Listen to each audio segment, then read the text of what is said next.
जय श्री कृष्णा। आज जन्माष्टमी है। आप सबों को जन्माष्टमी की हार्दिक शुभकामनाएं। हम सभी जन्माष्टमी भारत में बड़े धूमधाम से मनाते हैं। आइए चलिए हम सीखते हैं कि भगवान हमें क्या संदेश देते हैं। एक कथा के माध्यम से हम सीखने का प्रयास करेंगे कि भगवान का निवास स्थान कहाँ है। भगवान क्या मंदिर में रहते हैं, भगवान क्या मूर्ति में रहते हैं। तो हम सीखते हैं। वृंदावन की ये घटना है। वृंदावन में एक माया नाम की माई माता राम रहा करते थे। वो भगवान श्री कृष्ण की अनन्य भक्त थी, बहुत ही गरीब थी। एक कुटिया में रहती थी, लेकिन कुटिया के बगल में एक छोटी सी बगिया भी थी, जिस बगिया में सिर्फ और सिर्फ तुलसी के पवित्र पौधे लगा हुआ था। चूँकि माई भगवान श्री कृष्ण की अनन्य भक्त थी, अतः वो रोज़ पूजा अर्चना किया करती थी। उसके पास खाने को कुछ भी नहीं था, पूजा करने के लिए भी कुछ नहीं था। एक घर में छोटा सा चौकी था, टूटा फूटा बर्तन और छोटी सी बेदी रखा हुआ था। कमाती भी नहीं थी, कुछ काम धाम नहीं किया करती थी। उसके पास धन भी नहीं था, तो भगवान का रोज़ भोग कैसे लगाती थी। वो अपने बगिया में जाती थी, रोज़ तुलसी के सिर्फ 2 दल तोड़कर लाती थी, भगवान के सामने वेदी पर रख के और आंख बंद करके भगवान की प्रार्थना किया करती थी।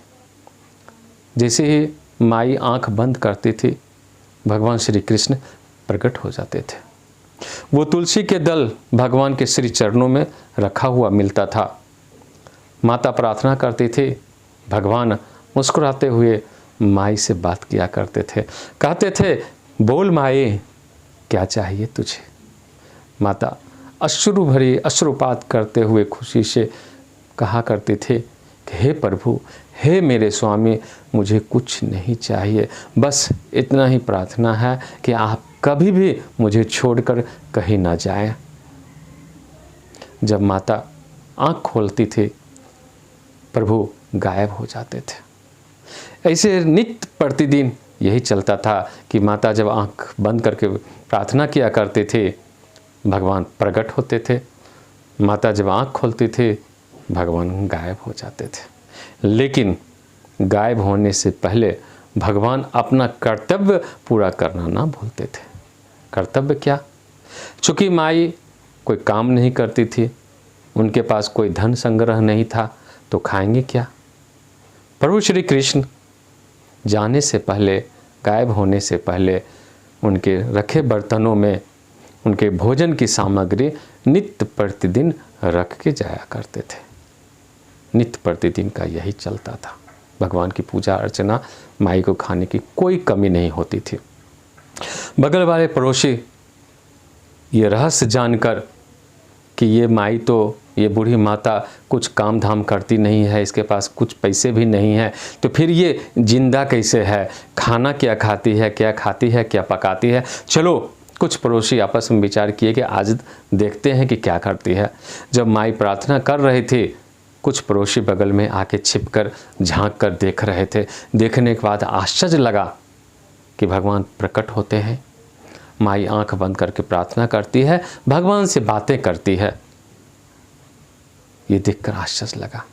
लेकिन हम मनुष्यों में एक विडंबना ये है कि अगर किसी की उन्नति देखते हैं तो खुशी होने के बजाय हम दुखी हो जाते हैं, प्रसन्न होने के बजाय हम अप्रसन्न हो जाते हैं।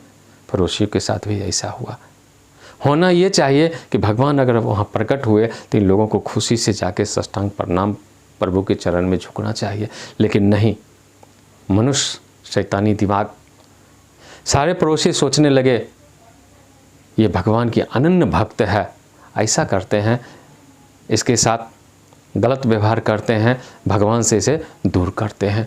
जब एक दिन माई बगिया में तुलसी के पौधे में पानी डाल रही थी, तभी इधर पड़ोसी कुछ आए, उनके घर के बर्तन सारे तोड़ दिए, चौकी को यमुना नदी में बहा दिए, वेदी भी कहीं जाके फेंक दिए। जब माता आई, माई आई, देखती है कि बर्तन टूटे फूटे पड़े हुए हैं, चौकी गायब है, वेदी नहीं है। खूब रोने लगी, अश्रुपात करने लगी। लेकिन किसी को श्राप नहीं दी। भगवान से प्रार्थना करके कहने लगे, हे प्रभु, हे मेरे स्वामी, हे मेरे कृष्ण, मेरे सारे बर्तन टूट गए तो क्या, वेदी नहीं है तो क्या, फिर भी आपकी पूजा होगी, फिर भी आपकी अर्चना होगी, जमीन में बैठकर आपकी पूजा करूंगी। और वहीं पर रोने लगी, जोर जोर से कृष्ण को पुकारने लगी कि हे मेरे स्वामी, आप कुछ भी करिए, मुझे भूखे मार दीजिए, मुझे भोजन मत दीजिए, लेकिन हे मेरे स्वामी, हे मेरे प्रभु, मुझे छोड़कर मत जाइए। पुकार करने लगी, जोर जोर से रोने लगी। लेकिन प्रभु तो करुणामयी है, दया के सागर हैं। उस माई की पुकार, उस माई की दर्द भरी आवाज को सुनकर प्रभु एक चमत्कार किए। बाहर कुछ खड़खड़ाहट की आवाज आए, माई आंगन में जाके देखती है कि बहुत सारे बर्तन, नए नए बर्तन है, उसमें भोजन रखा हुआ है। सारे पड़ोसी आके आश्चर्य में चकित आंखों से देख रहे हैं। माता भी देखती है, लेकिन एक भी बर्तन को हाथ नहीं लगाती है। फिर कृष्ण को पुकारने लगी कि हे मेरे स्वामी, हे मेरे प्रभु, ये भोजन मैं लेकर क्या करूंगी? ये शरीर सिर्फ भोजन से ही जीवित नहीं है प्रभु। मेरा शरीर जीवित अगर है तो सिर्फ आपकी कृपा से जीवित है।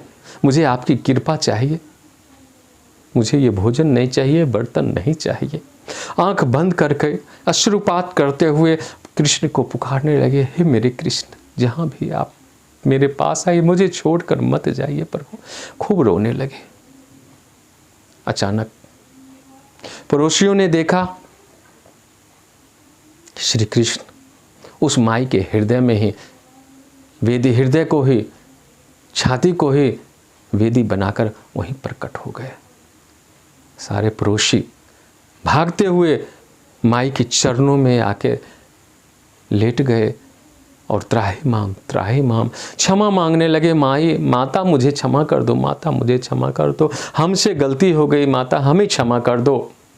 माता ने आंख खोली, नीचे झुककर देखती है तो प्रभु श्री कृष्ण छाती पर मुस्कुरा रहे हैं। अब आश्चर्य का ठिकाना। माई सभी गांव वालों की तरफ मुड़कर देखी, बोली, आप धन्य हैं, आपके कारण ही आज मुझे ये मालूम पड़ा कि भगवान कहीं और बाहर नहीं रहते हैं। मैं तो भगवान को बाहर खोज रही थी, श्री कृष्ण को बाहर खोज रही थी, लेकिन वो तो मेरे हृदय में रहते हैं, मेरे हृदय में वास करते हैं। अतः आप लोग धन्य हैं, आपके कारण आज मुझे भगवान के असली जगह का पता चला। नहीं तो मैं बाहर भटकती रही, कहीं प्रभु दिखाई नहीं देते थे।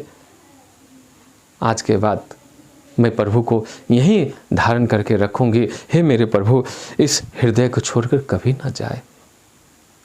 भगवान श्री कृष्ण सबको संबोधित करते हुए कहते हैं कि जो मेरे ऊपर विश्वास करते हो वो तो धन्य हो ही, जो मेरे ऊपर विश्वास नहीं करता है उसके लिए संदेश ये है कि मेरे भक्तों को कभी भी कोई कष्ट नहीं पहुंचा सकता है।